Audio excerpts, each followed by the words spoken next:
So I work very much as part of a almost an academic environment up in Cambridge, and it's important to get for me to kind of clarify which part of Microsoft I come from exactly. There is a research division within Microsoft that's about 1,000 people worldwide, and a lot of those people come from academia and join Microsoft and are lucky enough to kind of pursue their themes and interests without too much interference from product development groups. So I'm going to cover some ideas and just themes that the team that I'm part of is particularly interested in. But you shouldn't walk away from it thinking this is Microsoft's plan, or there's a business group interested in this, or whatever.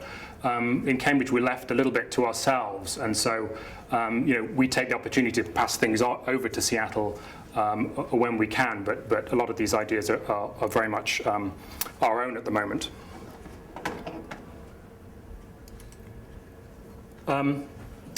So I work as part of a team in Cambridge that is actually led by sociologists and psychologists, which is a little bit odd generally for Microsoft. We tend to be a technology-led company. It's nice because actually a lot of our design work is driven ethnographically, which means we go into the field and visit people's homes and point cameras at them and see what they do, basically. And I think a lot of ethnography tends to try and find ways of finding the commonality between different homes. You visit lots of homes and see what you see recurring, and then that's the thing that you aim your idea at, or that's the thing that you aim your design at. And I think what I like about the team that I'm part of is that we like to look for the quirkiness in people's homes, and we like to kind of dig around and find the things that make each individual home unique to some extent, and see whether out of that uniqueness you can extrapolate any ideas that are kind of interesting. And I'm going to talk specifically about a theme that we're interested in called technology heirlooms, and it touches a lot on, I think, what the panel was just talking about, which is this sense of history in objects. My grandfather passed away a couple of years ago, and I inherited his suitcase full of black and white photos from the war. And it was just kind of, as a container, it was a beautiful object that was filled with all this rich kind of sense of history of a part of his life, somebody that I knew that I wasn't really aware of. I mean, he'd been he was a test pilot and a bomber pilot and had a very interesting war and very interesting career in the Royal Air Force. But it wasn't really a history that I was conscious of, and he was very modest about it. But it was interesting that it wasn't until later in his life that he started to kind of revisit some of his content. So this is him now taking these photos and turning them over. And actually at this point, he struggled to see, and he needed my mum's aid. And so this is actually my mother's handwriting here, going back and kind of rethinking and contemplating on, well, who was in this picture and where was I, and revisiting that.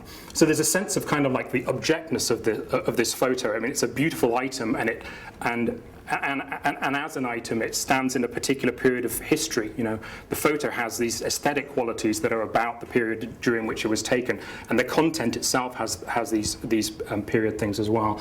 And it really gets you to thinking about, well, what's going to happen to all our digital stuff? So even when you think of photography in isolation, in some ways, analog photography was a restraint on content. The cost of film and the cost of processing and things meant that people kept their numbers of items that they had, not to a minimum, but to a manageable number. I had this suitcase, and it probably had, it was full of photo albums, so they're pretty kind of thick books. It probably had a couple of hundred photos in it, and I take 5,000 photos a year now. And I can't help thinking what a burden I'm passing on to my own family at the end of my life if I carry on doing that for the next 20 or 30 years and say, yep, here's the photos, kind of have at them. So there is a question, there's kind of an aesthetic question about, the quality of digital stuff versus physical stuff. And then there's also this kind of burdensomeness of digital stuff too, that through sites like Twitter and Flickr and Facebook and things like that, we're pushing content out all the time. And admittedly, it's quite ephemeral at the moment, really. It's not really fixed to a particular point in time, and we don't really think about its longevity. I don't think we really think about saving our Twitter feeds. I mean, some people do, but we're forming a history of ourselves that at some time is going to go on to somebody else. So I'm going to talk generally about this theme of kind of technology heirlooms and what it means to take technological things and digital things and kind of project them and think about them going through that process of heirlooming, which includes kind of preparing for your death, if you like. I've talked to a lot of people whose parents get to a certain age where they start walking them around their home and saying, well, what do you want? and having these really kind of strange, surreal discussions. And then also what happens after death, what is it about those objects, and also the relationship between people who inherit those objects and the people who originally had them. So I'm going to put in a few of these little sketches, and they're all just conceptual, and you know, they don't have a huge kind of depth of meaning at all. But the idea here is that, well, what if you take the content of someone's PC and you can host it yourself on your machine? Is it enough to just take their photos and put them on your machine? Or is there something about the digital experience and the environment they spend time with digitally that you would want to host yourself, so that at some point you can revisit the virtual side of this person's lives and see what websites they spent time on, and those kinds of things? I think for us it's important to clarify the distinction between heirlooms that are sentimental in a historical sense, and heirlooms or objects that are sentimental for an aesthetic sense. Like I have one of these typewriters at home and love it as a beautiful object, and similarly I for some reason went out on eBay over a period of a couple of weeks and bought a range of these beautiful transistor 8 little pocket radios that are kind of like the iPods of their time, basically. And these were kind of aesthetic. They feel almost like heirlooms, but they're not actually locked in any particular time for me. They're objects that I bought that are historical. And I find the interesting thing about these objects is I wasn't alive when they were produced and when they were released, and yet aesthetically they have a sentimental value to me still, even though they weren't part of my own kind of personal history. So again, there's a question about, well, what about these digital things too? There is this sense that digital things that are released now are very much in the moment, and they go out of fashion quite quickly. But then they come back into fashion at some point as well, like the transistor radios that were their height of fashion at that time. They probably went through a period where they were, pretty nasty in the 50s or 60s, just after they were released, and then they came back as kind of sentimental historical objects. And so this is kind of like a little concept, which is just of a piece of very well-known technology that you'd buy that has a display built into it that basically from the moment you buy it, it starts counting down to the next Apple keynote, if you like. And then at that point, it's time to refresh this object. And at that point, it starts counting up again to let you know a point at which it's now fashionable for you to use that object again. And I have a Series 1 iPod in my office. It's the one with the rotary control that actually physically moves. And that object went through a really clunky period, where it felt like it was an inch or so thick, and suddenly it's returned a little bit as a thing of value and as a historical moment. Actually, there's something really nice about the physicality of the fact that rotary control really, really moves, and the edges are very, very sharp compared to the modern iPod. So there is this kind of transition that's kind of interesting. So yes, there is this kind of question of where we in Cambridge are most interested. At one end, there's the sentimental object that could include something that's an heirloom, or could include something that you just bought that you thought was beautiful and old. And at the other end are really heirlooms. There are things that were owned by people who were part of your history. And the older something gets, the less you knew that person, you didn't know them personally, for example, the more they become basically a piece of archaeology.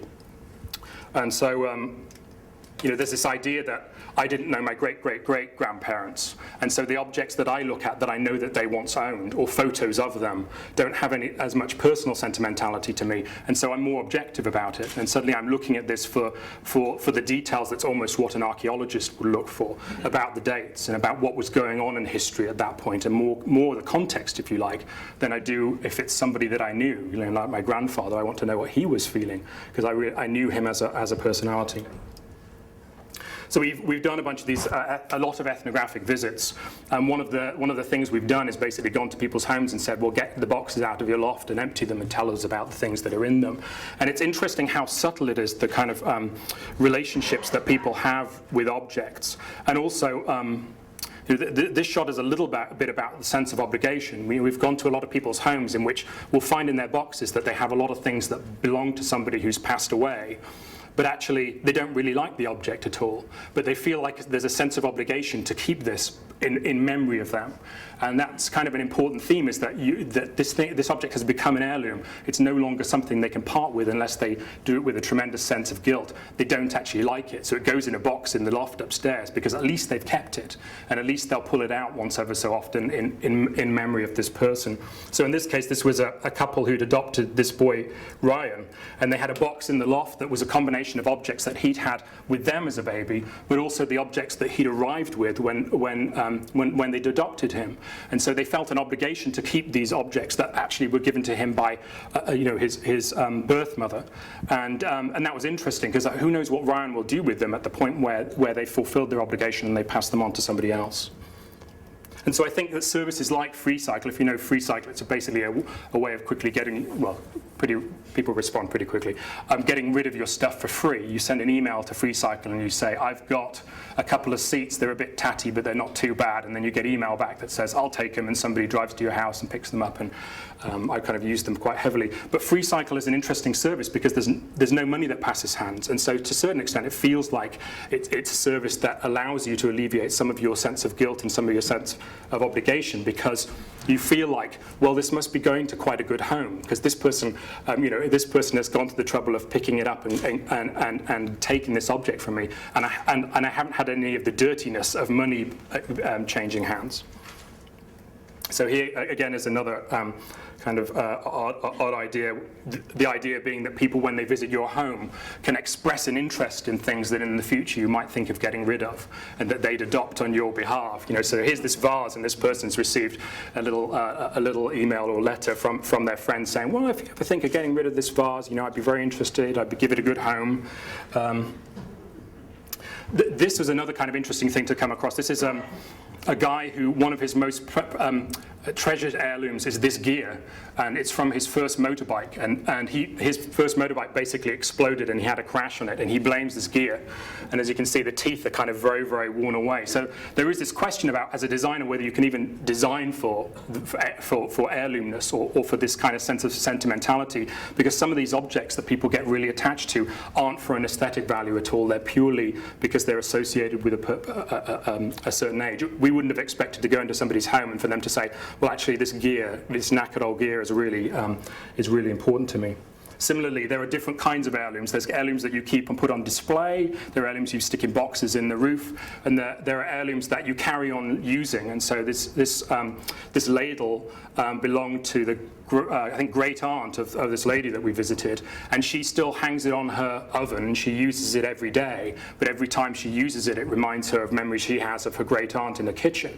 And so these kind of heirloomed objects can continue to have real meaning and real use in somebody's home, whilst carrying on that job of communicating a sense of memory and sentimentality. And similarly, this is a book of jams that's passed down through this family, and each subsequent member of the family ends up annotating it.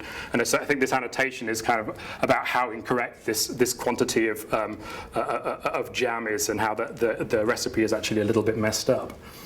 And so, I mean, again, just to think about that a little bit randomly. Well, what about objects that that allow families to build a sense of history and to build a sense that they've passed on from one generation to another generation?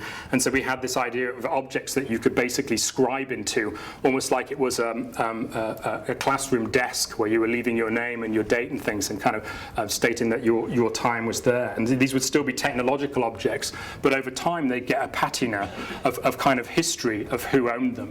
It's odd to go around some of the old. I went around Eton College once on a tour, and you'd see these bits of graffiti that were kind of like, 1685, so and so was here. Sometimes the name was famous, and it's just, that kind of connection to history was really interesting.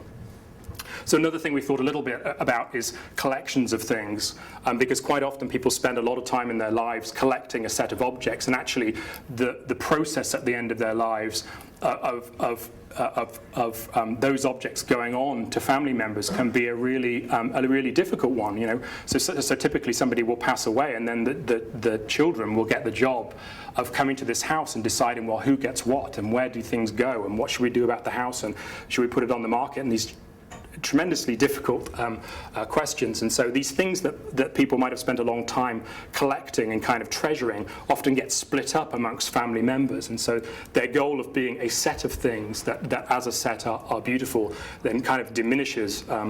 And so there's a question about, when you're talking about the relationship between physical objects and virtual, about whether the virtual has a role to play there in continuing to link these physical objects together. You know, so your parent dies and their set of vases or something gets split amongst family members, but they still have a sense of togetherness online, and there's a place that you could visit that shows them as a set and gives their sense of history, when they were bought, and those kinds of things to bring them back together. I thought one interesting thing is, I have a daughter who's 3 years old, and my wife and I, when we were last in the States, we bought a copy of Sesame Street, and of course the important word on here is old school, and so this is kind of the first episode from the first 4 years of Sesame Street, and it got me thinking to a certain extent about sometimes how how possible it is now to buy yourself your sense of history. So this is a shot from eBay of vintage toys, and some of these people are doing it because they're collectors and because the item in and of itself has a certain value for them. And some of them I know, because I'm one of them, buy these objects in order to recreate the sense of an experience, a sense of a certain period for themselves or for somebody else. So there's a sense that sometimes with heirlooms, the objects themselves are the things that you want to pass on, and where the value and the sentimentality lies, but sometimes that the experiences themselves are actually far more important, and the objects are just a proxy, if you like. They could be any old object, and that's actually the way in which they help people re-experience certain events, certain times, certain people, certain places, and that kind of thing.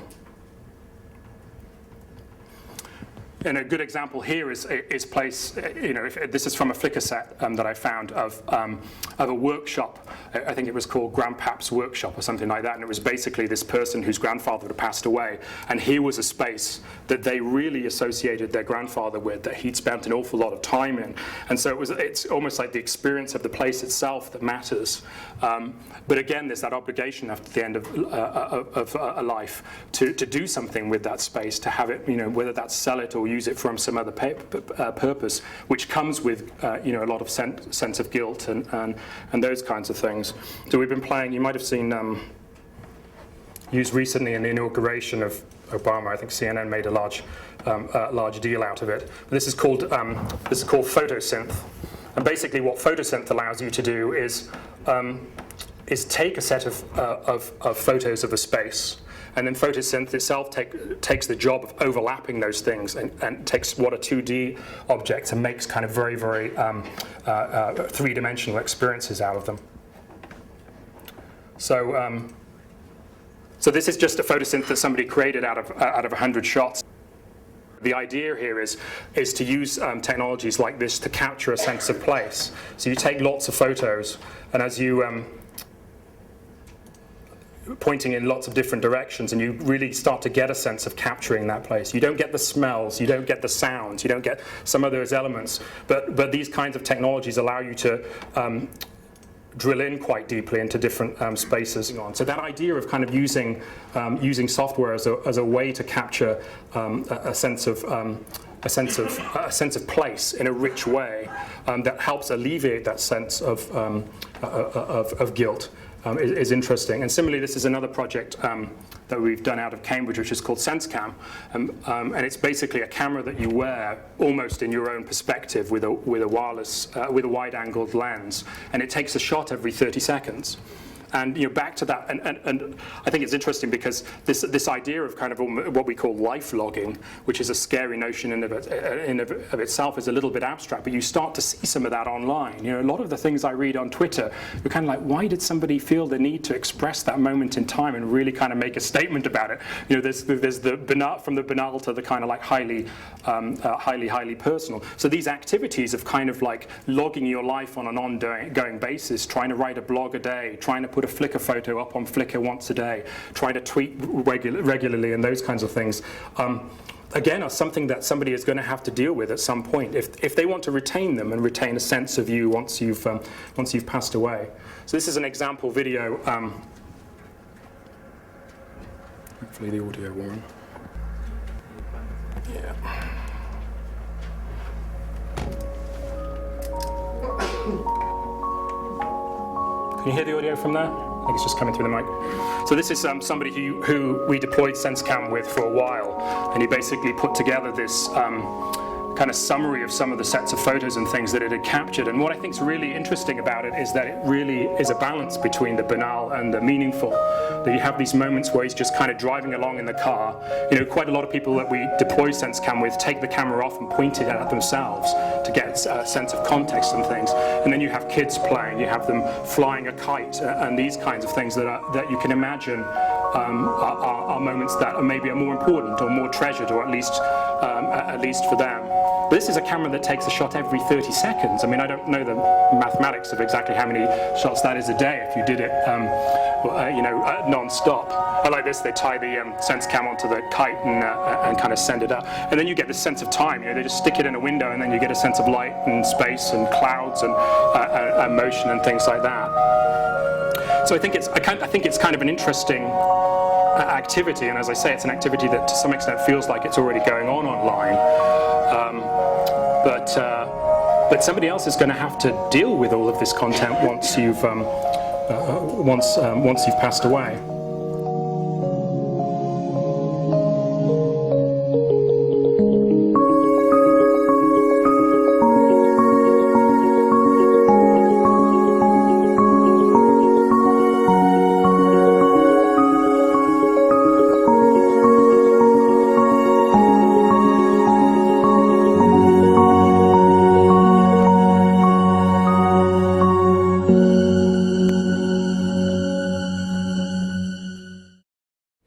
I thought it was worth putting the Feltrin annual report in.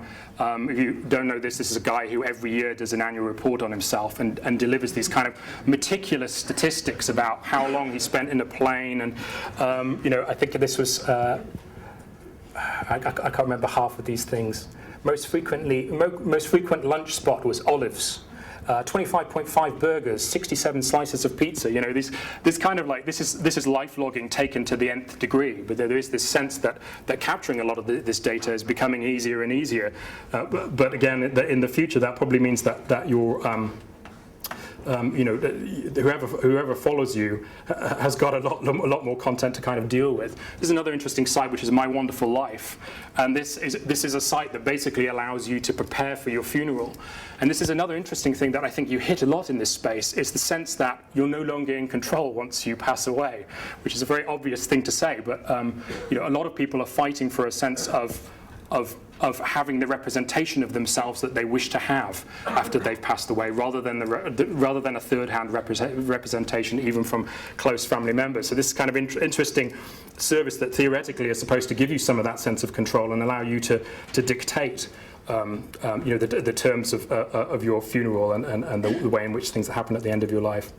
It got me thinking a little bit about kind of solicitors and the process of, the formal process as we have it now, of willing things on to other people, and whether there's a role to play, whether you could see the solicitor almost as providing a service of being the mediator between you and whoever is going to be the inheritor. So a little idea here is that as I said, towards the end of the lives, a lot of people start thinking about where their things would go. Well, what if the lawyer was the person who held these digital objects, one of which was for each person who was an inheritor? As you went, you put the digital things that meant most to each of them in these little things. And after you'd gone, once they actually came to reading the will, you got given this object that contained the things that somebody went to the trouble to select for you, and selected with you in mind. It's kind of another interesting site, which is Footnote, and this is it's odd because it's primarily a historical site, but it allows you to put your own personal stories in context. So it's another place that you can go to memorialize people who have passed away and say, well, my grandfather had a role in this particular thing, or my grandmother lived here at this time, and here's some facts and things. So it's a way of building up. It's a way of building up a history around a person that is in the broader context of what else was going on at the time. And I've actually been going through, and some of us have been doing this as well, for themselves and for family members, going through the process of trying to create a timeline. And it's odd how, for me, for my grandfather, when I'm creating his timeline, all of these dates and things are tied around the World War, where for that whole generation it was such a massively impactful event. And for me, it's kind of like when the exciting things happen. And of course, he's passed away now, so I have no way of really kind of talking to him about, well, what about the 25 years after which after your retirement? What about the 25 years after you'd retired from flying, but you were doing air traffic control and things like that? These moments that were kind of less significant for him, probably much more highly personal, as grandkids came and went and that kind of thing. This is an interesting service in Japan using QR codes, which are these 2D barcodes that store, in the same way as a regular one-dimensional barcode, they store a little bit more data, and so you can now buy a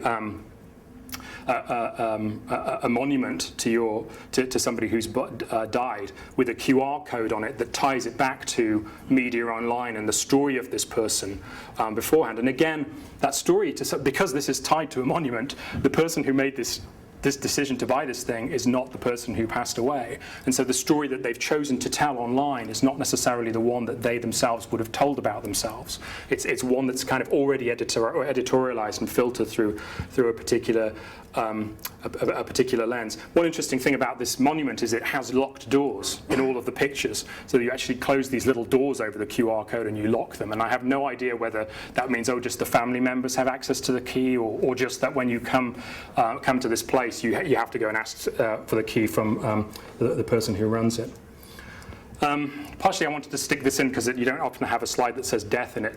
But I think it's interesting to think about this transition, of this digital content. We're getting past the point where it's all about, where digital photos are just the things for particular generations. We're kind of well past that point, and we're starting to enter a point where we have to think more deeply about what it means for a lot of this both physical and virtual content to become the property of somebody else and to be representative of a person after they've passed on. Thanks very much.